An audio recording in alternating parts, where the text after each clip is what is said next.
was the best guy around. What about the people he murdered? What murder? Welcome back to the Hishaku Hideout, a weekly podcast where we talk about the latest chapter and everything Kagurabachi. I'm here with Dice. What's up, guys? And today we're getting into chapter 105. Samura, you tried your best, but the inevitable happened and what murder? Oh my god, bro. Oh my god. The goat is awakened, and I call him the goat now because how can you not? Like, look at this motherfucker. No, bro, the way Soga's moving this chapter, yeah, we're gonna have some serious discussions because it's pretty crazy. Yeah, and even like Samura recognizing that, man, Yura never drew the sword. You know, only the sword master himself can draw it. So that was never even like Yura's purview of possibilities of him unsheathing that monster like I wanted to see him do. You know, and maybe he should have tried to lop Yura's head off just clean. And I mean, it does look like his sword is attacking Yura's neck there in that one panel where they kind of up in the sky, but Yura just couldn't get it done, as we see the quick cut panel of Soga's eyes, and Samura's like shoots him through a building, and then Samura's in the other building, and also the building that Samura landed in, that is, you know, almost his coffin. Yeah, might as well be, right? But like you said, bro, like the way things like were quickly unfolding is pretty crazy, because Samura's like, you can tell he's just giving it his all to like just finish Yura right there, but it's like not enough, bro. Like the Magatsumi's power is just that insane, and like you said, all of this for like what is ultimately Soga's entrance, the way like Yura's body's like flopping around. And like that's creepy. yeah, especially like the way his face is darkened, and like ultimately the whole narration and the way like the cuts of Samura's eyes is the ultimate like realization of what's coming. You know, like from the first page and until like he says his connection to the Shinichi is no longer an abnormality, he knows what just happened. And you know, we talked about it last chapter. We ran through all the possibilities of how Soga could, you know, make his entrance. And I think when we see Yura ultimately just falling in darkness, literally, I think we knew exactly what we were gonna see when, you know, we swiped to the next page. Yeah, and you know, Samura even tries to like rationalize what's going on here, saying the Shinichi's invasion is forcing his nervous system to accommodate its power, culminating in, and he's like, no, that's not it. He's like, I gotta be real about it. I can smell him, his voice. Like this motherfucker can hear him like say, you know, a suit. He's like, a suit. You know, like it's crazy, bro, because, you know, the fact that we also see Soga's body in the pit, just blacked out face, is just eerie. Like Hokusan really locked in on the creepiness of his, like, you know, bringing the sword saint back. Oh yeah, dude, 100%. Like he delivered. He delivered in the entrance, and we haven't really gotten to the Magatsumi side of things. But you know, let's not rush things. You had told me like, yeah, go ahead. No, you go ahead, bro. I was cutting you off. No, I was actually gonna like, you know, you had told me something before we started recording in regards to like Yura and Soga's outfits, which I thought was like really cool. Yeah. So like, you know, for Yura, his plan was business. He's seen, you know, how the world was. No one was gonna change it.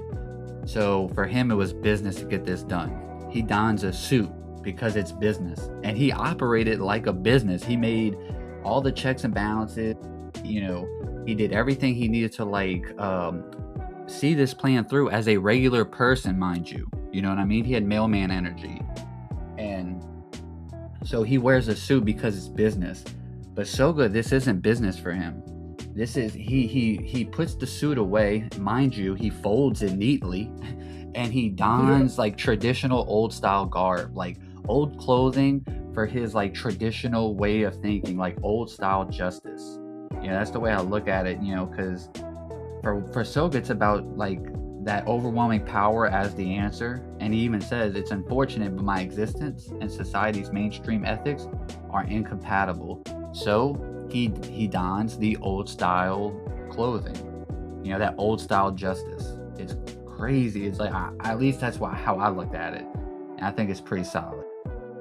Dude, 100%. I told you, it's a great catch, and that's why I think like Hokazono really delivered, because it's not just the aura, it's not just the presence, it's not just like the darkness that again we'll get into, but just that whole thing and how he manages to separate Soga from Yura, while also, like, to me, they're pretty similar. And I told you, it kind of, to me, it makes a lot more sense why we were seeing all those, like, way back when we saw them strike the same pose and all just the similarities leading up to this. To me, I interpret it as well as like they're the two most charismatic villains, right? And despite those differences that you just brought up, I feel like they have like they would kick it, right? Even though Soga, there's a good chance Soga just did Yura dirty here, I feel like they're not too dissimilar from each other. I guess I'll leave it at that. And it's almost like Hokazono's kind of prepping you for, you know, what's to come. Like, we didn't know it at the time, but we were always like looking at a connection between them two as like a family bond, some kind of connection, you know, like external connection in the world. But it's more along the lines of we were getting prepped for Soga basically taking Yura's place physically and figuratively. You know what I mean? It's like both in sound, mind and body, because even like I said, Samura says it's unmistakable. His voice, his smell, everything. There's no doubt in mind. It's Soga. There's no Yura left. It's him. He's picking up that it's Akamura. And by the way, Akamura folds clothes better than I do. I also want to know what would happen if Samura sent him like through a building and he was just next to like a Forever 21. Or he would have been screwed. He comes out in a belly shirt. Or just fucking naked. He would have said like, fuck that. Oh, aura. He really would unsheath that monster then. No, but how about dual that? Wielding. Like, stop it. Oh man, that's wild, by the way.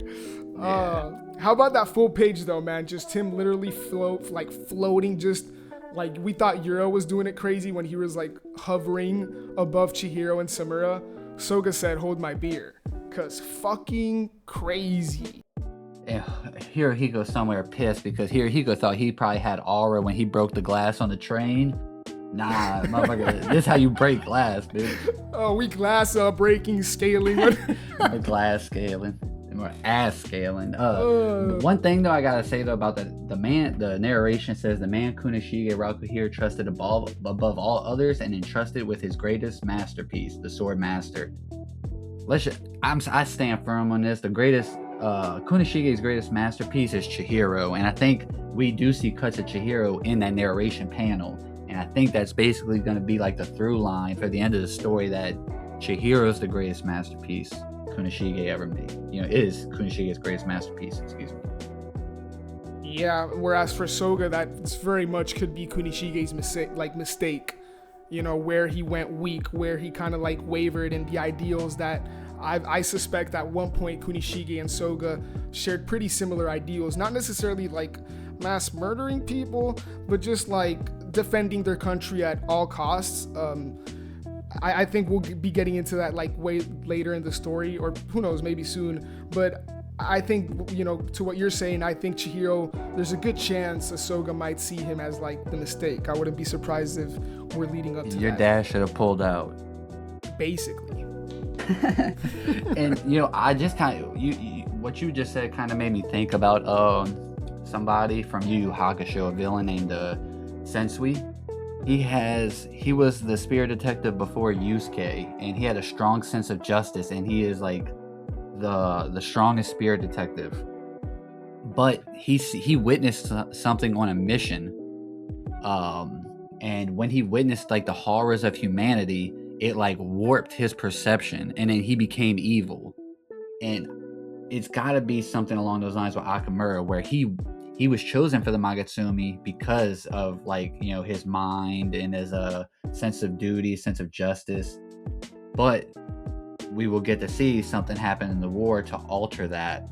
And you know, he even talks about I ventured where like no one would, basically saying like he went to like finish it. And like somebody had to venture where no one else dared, and the day I eradicated the enemy, I fulfilled my role, and that was enough, or so I thought. Crazy. And then that's when he unsheaths Magatsumi. Yeah, dude, and again, I can't help but think of the Yura similarities. It's whatever Soga witnessed, it triggered him to, like Yura, think that this is the answer. You know, this absolute power that is the enchanted blades is the answer to maintain order in the world. What their version of order looks like is a whole nother discussion, again, that I think the story will touch on. But it's kind of, again, very reminiscent of, like, I think that their backstories will parallel each other. Because it also reminds me of what Yura told Soga, and, like, again, the whole reason Yura took up Magatsumi, it's like sometimes you have to make sacrifices. And whereas, you know, for Soga, I think we're gonna see that, like, he did it, right? There's no escaping that, like, he killed the 200,000 innocent people, unless we get some sort of slight retcon in how that happened or whatever, but he did that. I think we'll see that it was something that he felt he had to do and not something that he necessarily enjoyed doing, which might be like a controversial take, but it could be very reminiscent of, like, the Itachi situation, just in that aspect alone. So, you know, very loosely I say that, by the way, but I just think that there's going to be some nuance to why Soga did what he did, and this is just the tip of that. I think we're slowly going to see that fleshed out, and like I said, not too dissimilar from how Yura was kind of fleshed out, just like on a whole, like, scale, because the it has grand to do, scale, yeah, like the scale that is the Seitei War. Yura was like what happened afterwards, like the kind of petty crime and, like, criminal underground building up after the war. But, you know, what was war like? What did wartime look like? That shit must have been crazy.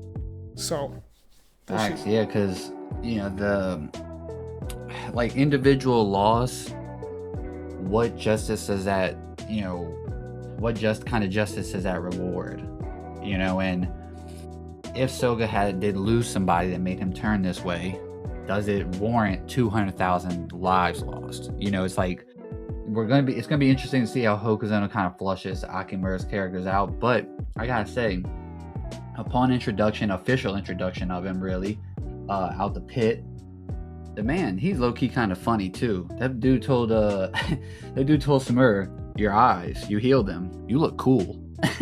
Yeah, bro. But it's crazy because Samura auraless. He has 0 aura in this chapter, by the way. Y'all's goat, he's just getting mogged. Like, he literally stole the show. And, like, of course he's a villain. We shouldn't, like, root for him, obviously. But it's the fact of, this is how you introduce a major antagonist. Or, like, you nail that, you execute his, like, entrance into the story. This is how you do that. You know, like they say, Akimura Soga was peerless. Like, Hokuzono definitely came through, landed the plane on all fronts. I know I'm in the minority when I say that I think Yura is gone. Like, we'll still see more about Yura, but Yura walking around in this story ain't happening no more, in my opinion. I think there's something there that we can kind of discuss later on, because I don't want to get too carried away with the theories before we finish running through, like, the Magatsumi side of things. But I do agree that, like, you hit it on the nail in terms of when it comes to the execution of Soga's introduction, because I do agree that, like, just on all fronts, Hokuzono, again, he delivered and didn't leave anything, like, you know, I feel like no corners left unturned, right? Exactly. Even the way Magatsumi is kind of typed out, the font, and, like, how it's just bleeding or whatever, is just, like you had brought up earlier, like, very eerie and completely different to how previous enchanted blades were introduced. Like, I know with Kumiyuri we saw some, like, visual flair as well, but it's entirely different when we're talking about, like, Death Incarnate, like, just absolute darkness. Yeah, it's exactly as you said, Death Incarnate. You know, as we see him unsheath the sword, the liquid death pours out, covers the building, and basically drapes him in the darkness. So when we see him talk, it's just pure black behind him, because that's what he is, as you said, Death Incarnate. It's all recontextualized through the story, upping the scale of destruction, as we see in this chapter. The scale of like the obstacle in front of Chihiro is now upped in scale. Even Yura was like tough to like deal with for him and Samura. It was within reach, you know what I mean? It did feel within reach. It does not feel within reach anymore. Now the end is not in sight for the story, because the power dynamic is been shifted dramatically, which is what we were expecting for the Magatsumi. Hokuzone delivered that. And as the Magatsumi has been presented, this is what you should want. We're at like we just passed the 100 chapter mark. So now we have a new like ladder to climb in terms of like power threshold that we need to reach in order to justify the world through Chihiro's eyes. And as like we now see the story shift, Soga says, "Why did my brother seal away the enchanted blades?" Then we get cuts to Chihiro, and he says, "So that's the answer." And then Samura says, thinks of Chihiro. Butterflies is used. The fourth ability that we only saw back in the Rakuzaichi be symbolic. We see the butterfly being symbolic there, but now we actually see the butterfly come out, to play. And world cutting slash, and looks like it lops Samura, the top part of his body off, and the destruction pours out, past him, decimating buildings. Luckily Shiba, evacuate all these people, and the chapter ends with Chihiro calling out for Samura, but Soga's already next to him, holding a sword up to his throat. How you've grown, Chihiro. This is part two of the story's beginning here.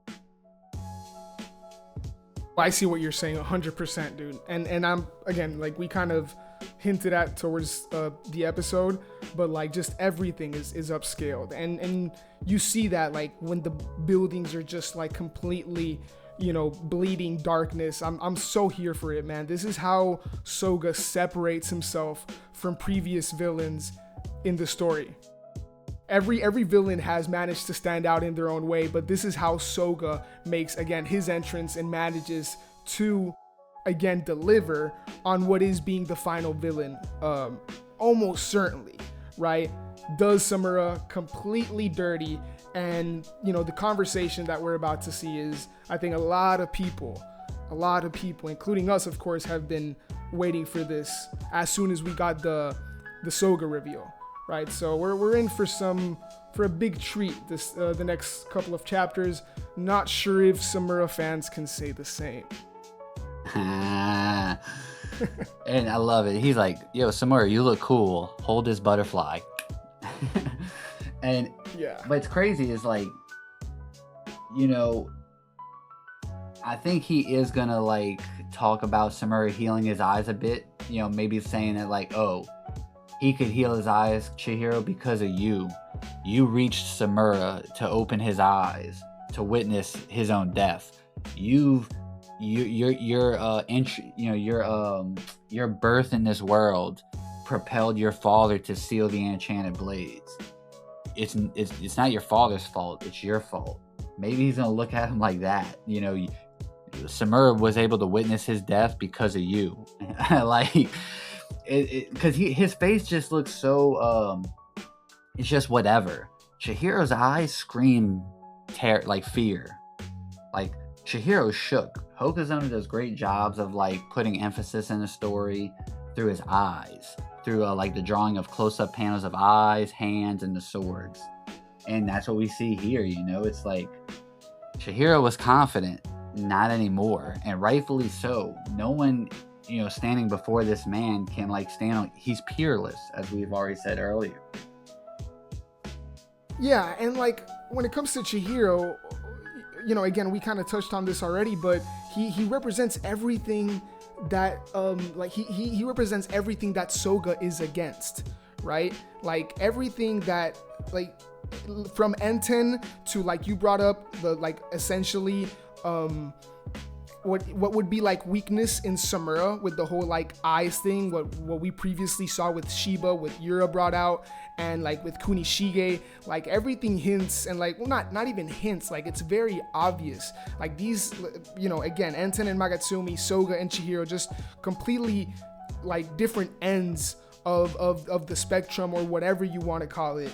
And for Soga, again, Chihiro is everything that he does not stand for. It's like weakness, just like for him, like through and through, right? I'm having trouble finding more words for it, right? But I think it's like, you guys feel me. Kunishige's we're witnessing now Kunishige's answers to the world.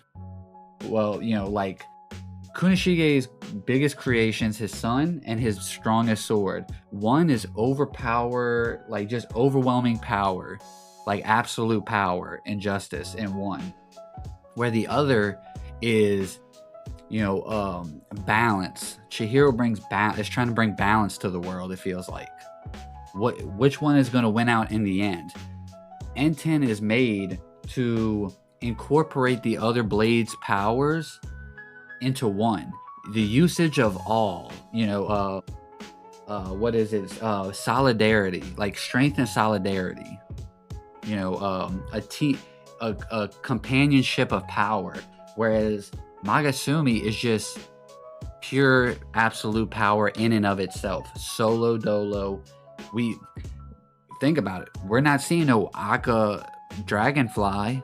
We're not seeing Akka, you know, and maybe that's the point, the end where we get to is Akka using Akka's, the sword masters aren't going to be there to help Chihiro fight Soga in the end. It's going to be a 1v1, but I think Akka, the point of Akka is to give Chihiro to lean on the powers of the others, the swords. Akka Suzaku, Akka, you know, Mei, all these things. So it's not gonna be, it's not gonna be like 5 versus 1, like it was back in the day to bring Soga in. It's gonna be 1 versus 1, but on one side it's 1 with the power of 5 or power of 6, because it's N10 plus the other 5 swords. Whereas it's just Soga by himself. I think that's where it's gonna head. I mean, yeah, I could definitely see that, if like, especially if the enchanted blades get destroyed leading up to the big fight. It's gonna be crazy to see how Chihiro, you know, climbs that insane power gap to be able to take on Soga. But I definitely see what you're saying, where, you know, is if Hokazono doesn't go the route of like a whole Seitei War 2.0 and like we seeing a new generation of sword bearers, like we've kind of discussed a bit about in previous episodes. So it's just about like which direction Hokazono wants to take, but I can definitely see what you're saying for sure. And like the last thing I'll say about the whole Enten and Magatsumi and Soga, or Chihiro and Soga, is like ultimately Enten was created to undo like Soga's whole belief, right? Like everything like that he stands for, right? And so yeah, I just kind of wanted to like close the lid on what the whole point I was trying to make, because Enten is literally, you know, forged to undo what Soga stands for, and I'm so curious to ask like how he's gonna respond to that. You okay? I interrupt you for a second.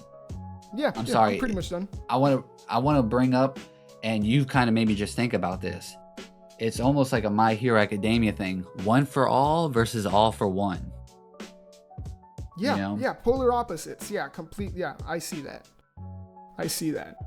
Yeah, like you were cooking, and like I kind of like you were like what you said resonated with me in the sense of, you know, Kunishige's like bloodline, and I mean by marriage, Soga's his brother-in-law, but you know, it's like Kunishige's family is what's gonna bring this to a head, and you know, like on one side it's like all for one power, whereas like Chihiro is 1 for all. He's gonna bring this world, you know, because he's one person, but it's gonna be all encompassing of Kunishige's work, the journey that Chihiro's been on of like seeing the world, you know, Sojo opening Chihiro's eyes and understanding that people can perceive his father and use his father's work as they see fit, you know, like giving him a reality check early on was much needed to bring Chihiro to the point he is now.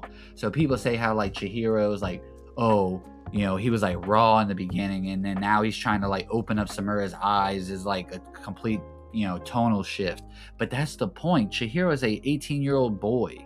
He's going through this journey, is like starting on revenge, but he's seeing the world through his eye, through those like special eyes he has, meeting people like Iori. That's like a possible like parallel universe version of himself where he could have traded his father's memories for an easier life as a teenager.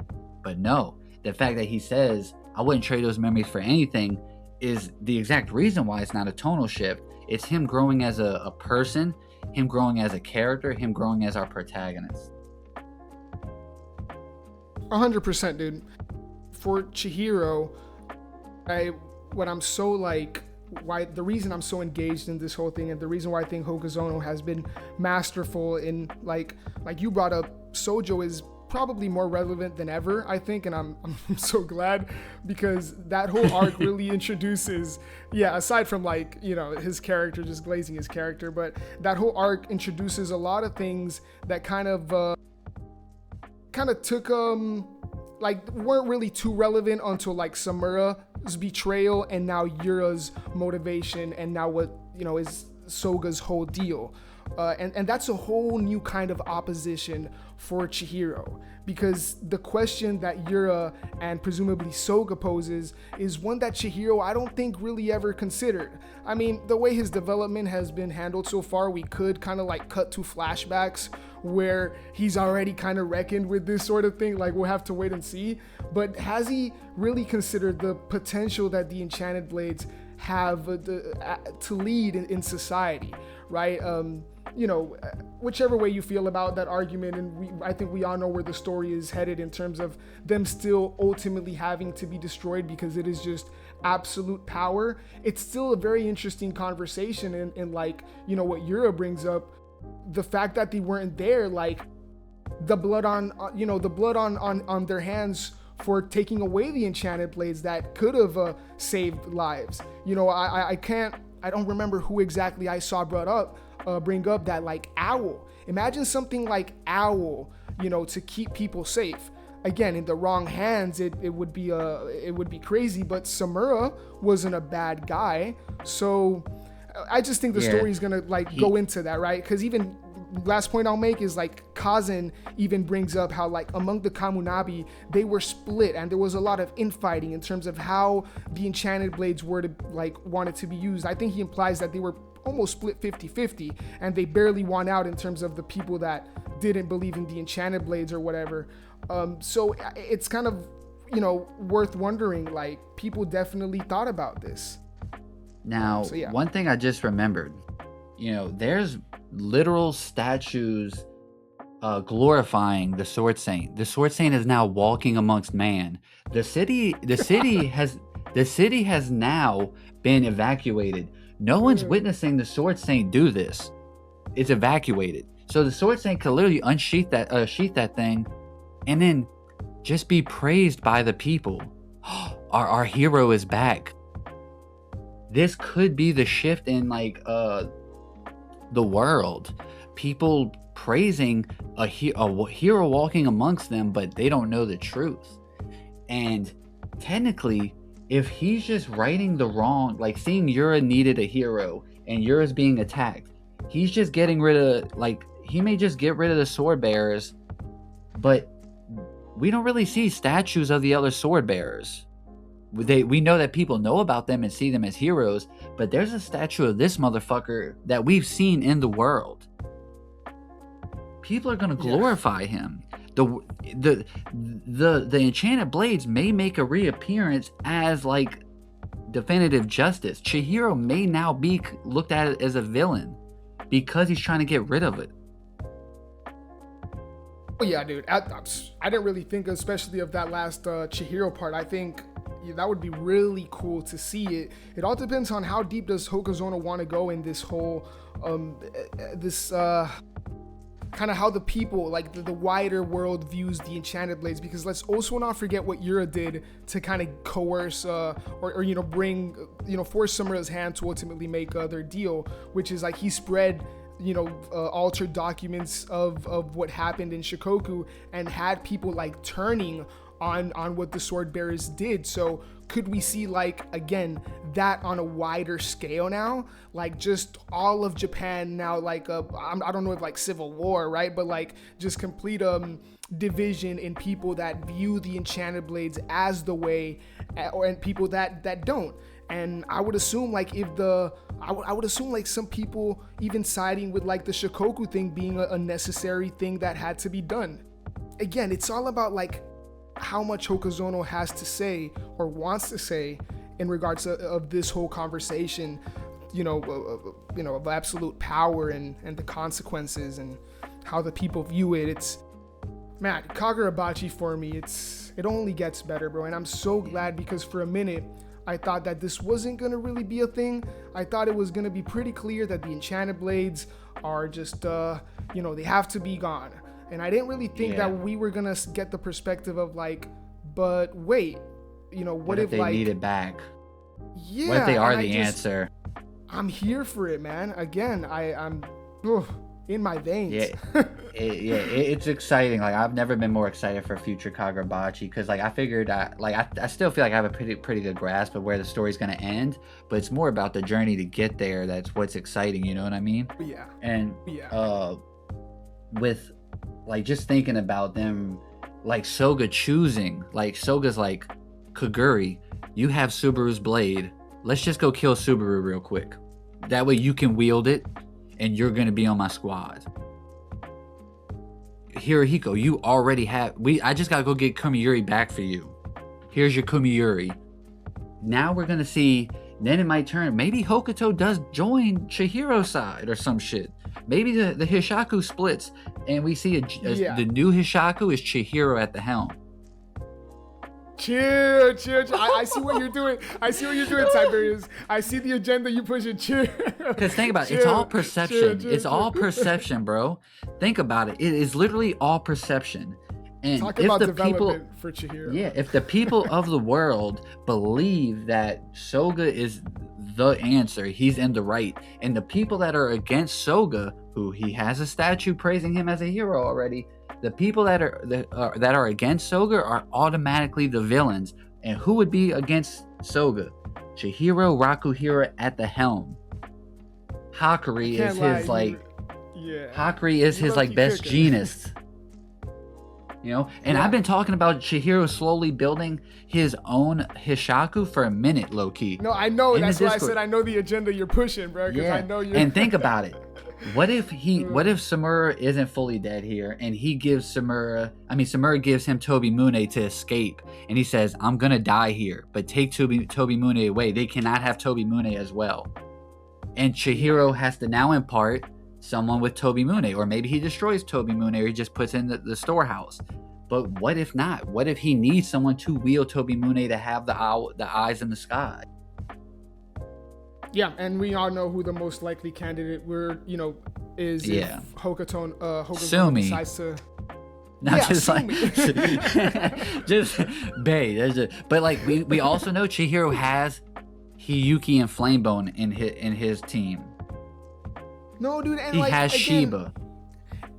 Yeah, and like even characters that were introduced not too long ago, Natsuki, Kiri, these are swordsmen, right? Like if Hokazono is gonna go down to the direction of a new generation of sword bearers, it kind of starts, lining up.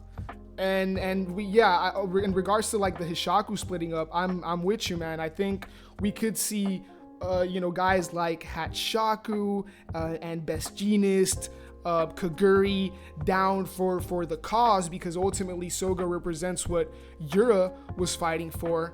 But how about Yukisada? How does Yukisada, how would he feel about Soga? So I think he just dies. It's very interesting. I think Soga's gonna kill. I think Yukisada was more for Yura as an individual, whereas Best Genus and them probably were down for the cause. You know what I mean? And Hirohiko just wants to kill Chihiro, so he's gonna be down for Soga if he can wield Kumiyuri again. Yeah, Hirohiko's, I'll be honest, he's kind of a wild card. I don't know what to expect from his character. Just because he can get Kumiyuri, like if Soga says, "I'll get you Kumiyuri back," and you can go kill, you could just go do what you want. Go do what you need to do to get rid of Chihiro. Hirohiko's gonna be like, bet. You know what I mean? But like Kaguri, if he can wield, because he really wants to wield that enchanted blade, the Subaru's blade. Toto's gonna be on the payroll with them because she rides for Hirohiko, it seems. But then like, whereas Hokuto feet, I think Yuki Sada may just like outright just get covered in black goo or some shit, and that's how he ain't recovering from that.